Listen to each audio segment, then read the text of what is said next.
Bonjour, j'espère que vous allez bien. Aujourd'hui, je vais vous dévoiler 4 sociétés dans lesquelles je vais investir le mois prochain. Comme vous le savez, j'ai maintenant 4 portefeuilles avec chacun sa propre stratégie. Un portefeuille retraite, un portefeuille conservateur, un portefeuille croissance et un portefeuille spéculatif. Il faut savoir que les sociétés que je vais vous présenter répondent à une de mes 4 stratégies d'investissement. Pour en savoir plus, restez avec moi, on se retrouve tout de suite après le jingle.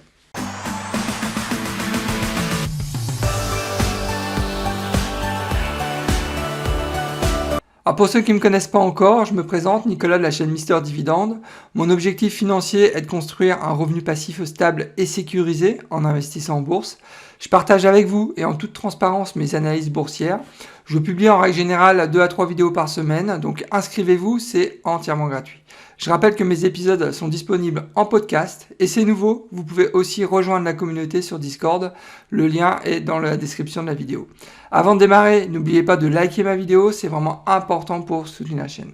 Je tenais aussi à vous informer que je ne suis pas un conseiller financier, qu'il est important de prendre le temps nécessaire pour faire ses propres recherches avant d'investir en bourse.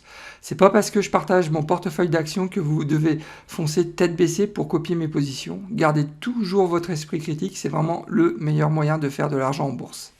Je pense qu'il est utile de rappeler les critères qui me permettent de sélectionner des sociétés correspondant à mes 4 stratégies d'investissement.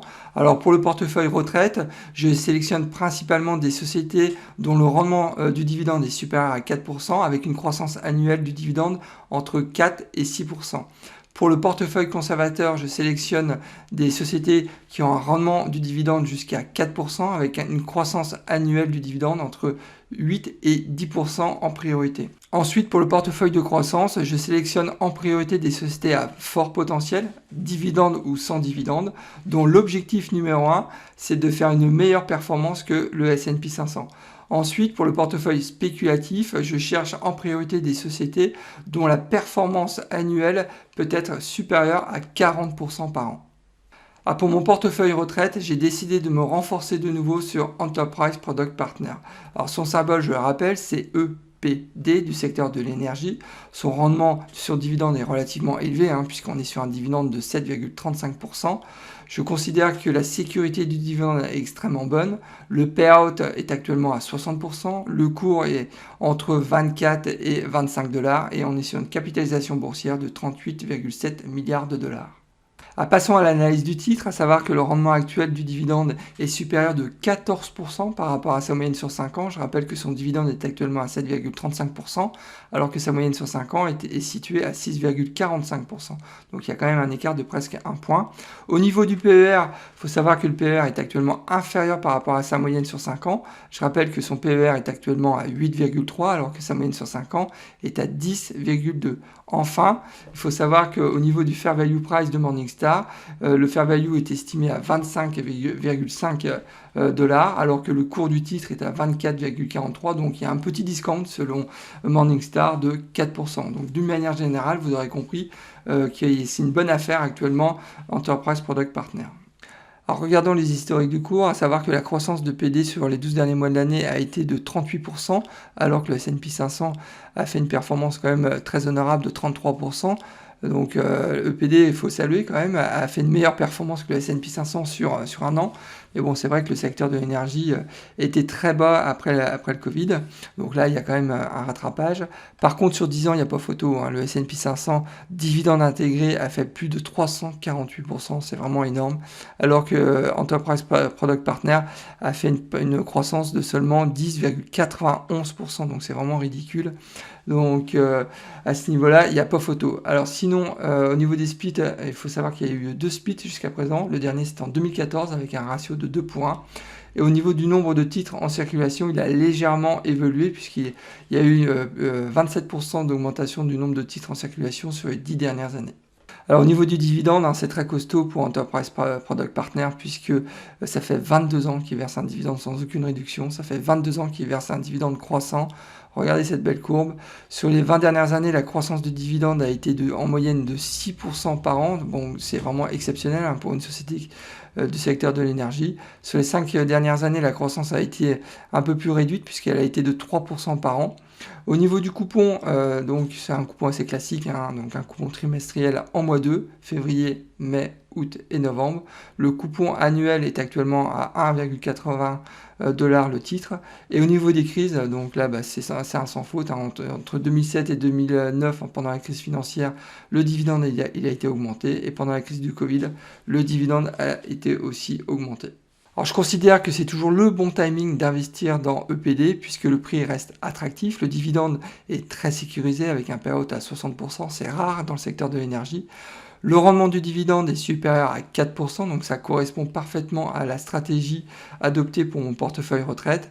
Et enfin, je pense que c'est un titre qui est vraiment idéal pour profiter de la hausse du secteur de l'énergie. Pour mon portefeuille conservateur, j'ai décidé de me renforcer de nouveau sur Clorox. Alors son symbole c'est CLX du secteur du consumer. Le dividende est actuellement à 2,86%. Je considère que son dividende est plutôt bien sécurisé. Le payout est à 57%. Le cours est entre 161 et 162 $. Et on est sur une capitalisation boursière de 20 milliards de dollars. Passons à l'analyse du titre, à savoir que le rendement actuel du dividende est supérieur de 13% par rapport à sa moyenne sur 5 ans. Je rappelle que le dividende est actuellement à 2,86%, alors que sa moyenne sur 5 ans est estimée à 2,53%. Au niveau du PER, sans surprise, le PER est toujours supérieur par rapport à sa moyenne sur 5 ans. Je rappelle que le PER de Clorox est à 29,2, alors que sa moyenne sur 5 ans est à 24,4. Clorox est toujours plus cher aussi par rapport au PER moyen du secteur du consumer staples aux États-Unis qui est à 20,4. Mais je rappelle que Clorox c'est vraiment un titre de qualité avec un portefeuille de marques et de produits vraiment très qualitatif. Donc il y a un moment, c'est vrai que la qualité se paye. Au niveau de Morningstar, il faut savoir que le fair value price de Morningstar est à 161 $. Je rappelle que le titre est actuellement à 162 $. Donc il n'y a pas de discount, il n'y a pas de premium. Je pense que le titre est plutôt bien évalué actuellement par le marché. Alors regardons les historiques du cours, à savoir que sur les 12 derniers mois de l'année, Clorox a décroché, puisque le titre a perdu un peu plus de 21%, alors que le S&P 500 sur la même période a pris un peu plus de 34%. Et on le voit sur le graphe de 10 ans, le titre de Clorox a vraiment décroché depuis la fin 2020. Donc à savoir que sur 10 ans, Clorox a quand même pris, malgré ce décrochage, un peu plus de 223%, alors que le S&P 500 a pris 371% dividende intégré. Au niveau des splits, il faut savoir qu'il y a eu jusqu'à présent 4 splits du titre. Le dernier, ça commence à dater, c'était en 99 avec un ratio de 2 pour 1. Et il faut savoir qu'il y a un programme de rachat d'actions très léger chez Clorox, puisque le nombre de titres en circulation a baissé de seulement 3% sur les 10 dernières années. Alors passons aux dividendes, à savoir que ça fait 44 ans qu'il verse un dividende sans aucune réduction, ça fait 44 ans qu'il verse un dividende croissant. C'est une performance vraiment exceptionnelle. Vous imaginez, pendant 44 ans, verser un dividende croissant, donc tous les ans, pendant 44 ans, vous bénéficiez d'une augmentation de salaire. C'est ça que ça veut dire en fait, quand vous êtes un investisseur qui cherche le rendement. Il faut savoir qu'au niveau de la croissance, ça a été aussi une croissance très soutenue sur les 20 dernières années, puisque la croissance du dividende a été de 9% en moyenne par an. Et sur les 5 dernières années, on est à peu près sur le même type de croissance, puisque la croissance du dividende a été de 8% par an sur les 5 dernières années. Au niveau du coupon, c'est un coupon assez classique, un coupon trimestriel en mois 2, au mois de février, mai, août et novembre. Le coupon annuel est actuellement à 4,64 $. Et bien évidemment, pendant la crise financière de 2007 et 2009, ils ont augmenté leurs dividendes. Et ils ont aussi augmenté leurs dividendes pendant la crise du Covid. Donc là, c'est vraiment un point fort de cette société. C'est le dividende, la distribution du dividende qui est vraiment la priorité numéro 1 du management. Une nouvelle fois, je vous invite à regarder la vidéo que j'avais faite sur Clorox, vous allez tout comprendre sur le potentiel de cette société. Donc je vous en dis pas plus, mais regardez cette vidéo, c'est vraiment important. Alors, je considère pour le second mois consécutif que c'est toujours le bon timing pour investir dans cette société. Je rappelle que le dividende est très bien sécurisé, on est sur un période de 57%. Je rappelle aussi l'engagement fort du management pour la croissance continue du dividende. Donc ça fait quand même 44 ans qu'ils versent un dividende croissant, donc ça c'est pas anodin. Ensuite, je rappelle aussi les fondamentaux qui sont très costauds. Et enfin, c'est vraiment une société de qualité avec un portefeuille de produits très diversifié et ils sont quasiment leaders dans chacun de leurs segments produits. Donc ça c'est aussi un point qu'il faut retenir de cette société. Ah, pour le portefeuille croissance, j'ai décidé de me renforcer de nouveau sur Broadcom. Son symbole, c'est AVGO du secteur de la tech. Le dividende est actuellement à 2,75%. Son dividende est plutôt bien sécurisé. On est sur un PAO de 54%. Le cours est actuellement à 522 dollars et on est sur une capitalisation boursière de 212 milliards de dollars. Passons à l'analyse du titre, à savoir que le rendement actuel du dividende est inférieur de 21% par rapport à sa moyenne sur 5 ans. Je rappelle que son rendement actuel est à 2,75% alors que sa moyenne sur 5 ans est à 3,48%. Au niveau du PER, c'est à peu près le même constat puisque son PER est supérieur par rapport à sa moyenne sur 5 ans. Je rappelle que le PER de Broadcom est à 17,3 alors que sa moyenne sur 5 ans est à 13,9. Je vais y arriver. Sinon, au niveau de Morningstar, c'est à peu près le même constat puisque le fair value price de Morningstar est estimé à 400 dollars alors que le cours du titre est à 522 dollars. Ça nous fait un premium quand même de 30%. Alors vous allez me dire, mais pourquoi tu investis dans une société qui est soi-disant surcotée. Donc pour moi, elle n'est pas du tout surcotée. On a un PER, et ça, je vous invite aussi à regarder la vidéo que j'avais faite sur le sujet. Le PER est actuellement à 17,3 et quand vous voyez tout le potentiel de cette société, vous allez vite comprendre où je veux en venir. Donc une nouvelle fois, regardez la vidéo et vous allez tout comprendre. Alors regardons maintenant les historiques du cours, à savoir que sur les 12 derniers mois de l'année, Broadcom a pris 38%, alors que le S&P 500 a pris 33%. La grosse différence, elle se fait sur 10 ans, hein, vous le voyez, Broadcom, c'est hallucinant, même la croissance. Broadcom a pris 1419% sur les 10 dernières années, alors que le S&P 500 a pris déjà 348%. Et la croissance, elle n'est pas finie, hein. Je vous l'écris, c'est certain, la croissance de Broadcom va encore continuer. Moi, je fais vraiment un pari sur cette société. Au niveau du nombre de titres en circulation, il faut savoir que le nombre de titres a augmenté de 69% sur les 10 dernières années. C'est normal, puisque Broadcom, en fait, a acquis beaucoup de sociétés sur les 10 dernières années. Donc, c'est normal que le nombre de titres en circulation augmente. Alors passons aux dividendes, et vous allez vite comprendre pourquoi Broadcom est sur notre planète. Alors il faut savoir que ça fait 10 ans qu'il verse un dividende sans aucune réduction, ça fait 10 ans qu'il verse un dividende croissant, donc jusqu'à présent c'est assez classique. Mais regardez la croissance du dividende sur les 10 dernières années. Broadcom a augmenté, tenez-vous bien, son dividende de 69% par an sur les 10 dernières années. Sur les 5 dernières années, l'augmentation en moyenne a été de 52% par an, c'est juste hallucinant. Alors, je ne sais pas combien de temps ils vont tenir, mais bon, en tous les cas, il faut saluer la performance. Au niveau du coupon, bon, c'est un coupon trimestriel assez classique en mois 3, mars, juin, septembre et décembre. Le coupon annuel est actuellement à 14,40 dollars, donc c'est vraiment un coupon énorme et c'est normal. Jusqu'à présent, il n'y a pas eu de split du titre. Au niveau des crises, donc on peut parler uniquement de la crise du Covid, hein, puisqu'ils ont commencé en fait à distribuer un dividende en 2010. Donc et naturellement, pendant la crise du Covid, ils ont augmenté leurs dividendes. Sur ma chaîne Mister Dividende, je vous montre comment j'ai réussi à gagner 300 dollars par mois de revenus passifs grâce à mon portefeuille d'actions à dividendes croissants. Alors n'attendez pas, abonnez-vous, c'est entièrement gratuit et bien évidemment si le contenu de la vidéo vous plaît, vous pouvez aussi liker la vidéo.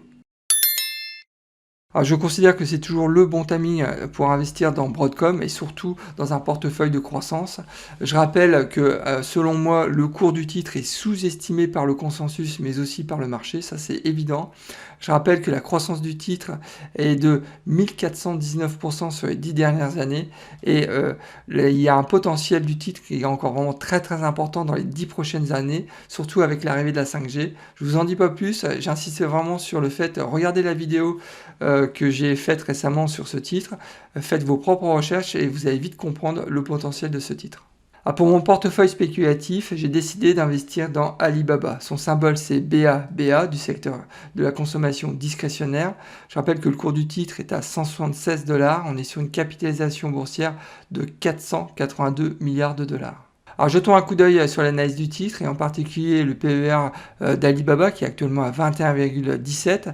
Je rappelle que sa moyenne sur 5 ans est estimée à 37,96. Donc il y a un écart quand même de 43,73%, c'est juste énorme. Je rappelle aussi que le fair value price de Morningstar est estimé à 302 dollars alors que le cours du titre est actuellement à 176 dollars. Ça nous fait un discount de 42%, c'est juste énorme. Moi je considère que Alibaba est actuellement en solde. Jetons maintenant un coup d'œil sur les historiques du cours, à savoir que Alibaba sur la dernière année a perdu 43% de sa valeur, c'est juste énorme, alors que le S&P 500 a pris sur la même période un peu plus de 33%. Sur 5 ans, j'ai pas pris 10 ans pour l'occasion, puisque Alibaba, de mémoire, a commencé à être coté aux États-Unis à partir de 2015-2016. Donc sur les 5 dernières années, Alibaba a quand même pris 65%, alors que le S&P 500 sur la même période a pris 134%. Alors ce qui est intéressant de voir, c'est qu'en fait depuis mi-2017, Alibaba en fait surperformait le S&P 500.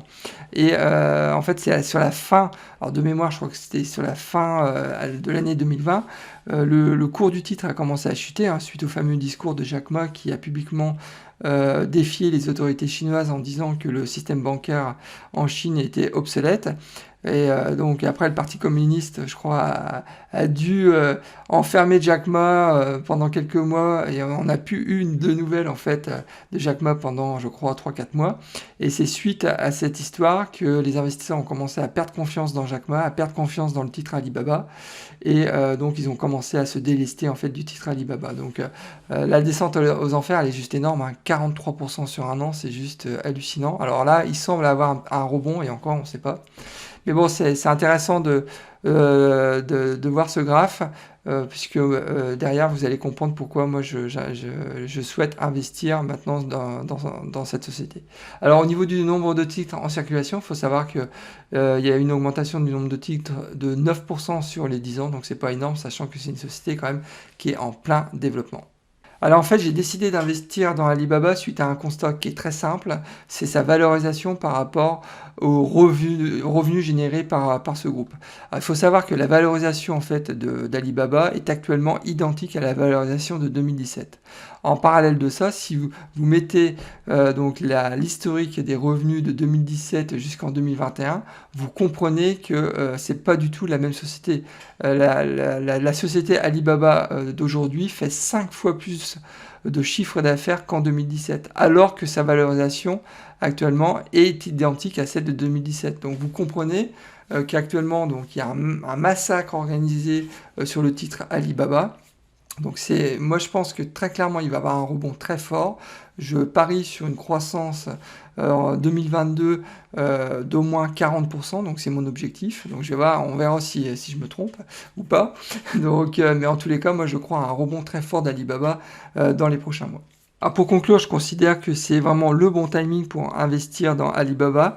Alors c'est vrai que le cours du titre a été massacré par le marché suite aux interventions du Parti communiste chinois, mais aussi à la longue absence de Jack Ma. Alors ça peut se comprendre, et c'est la raison aussi pour laquelle c'est à mon sens un investissement spéculatif, puisqu'il y a quand même une zone d'ombre autour de ce dossier, j'en ai conscience. Mais en parallèle de ça, j'insiste sur la croissance vraiment très importante du chiffre d'affaires depuis maintenant 10 ans. Et j'insiste aussi sur le nombre d'utilisateurs qui ne cesse d'augmenter depuis maintenant 10 ans. Là, je vous ai mis aussi un graphe, on parle quand même du milliard d'utilisateurs des services Alibaba, c'est quand même énorme. Alors pour mon arbitrage du mois prochain, j'ai décidé d'investir $300 dans Enterprise Product Partner pour renforcer mon portefeuille retraite. J'ai décidé d'investir $200 dans Clorox pour renforcer mon portefeuille conservateur. J'investirai très certainement $500 dans Broadcom pour renforcer mon portefeuille croissance. Et enfin, je mettrai donc $300 sur le titre Alibaba pour mon portefeuille spéculatif. Eh bien écoutez, nous arrivons déjà à la fin de cet épisode. Alors j'espère que le contenu vous a plu. Dans ce cas-là, n'oubliez pas de liker ma vidéo, c'est vraiment important pour soutenir la chaîne, mais aussi m'encourager à continuer ce type de contenu. Et si vous n'êtes pas encore inscrit à ma chaîne, faut pas hésiter, inscrivez-vous, c'est entièrement gratuit, il faut en profiter. Eh bien écoutez, je vous souhaite plein de bonnes choses et je vous dis au prochain épisode et surtout, bon trade, au revoir.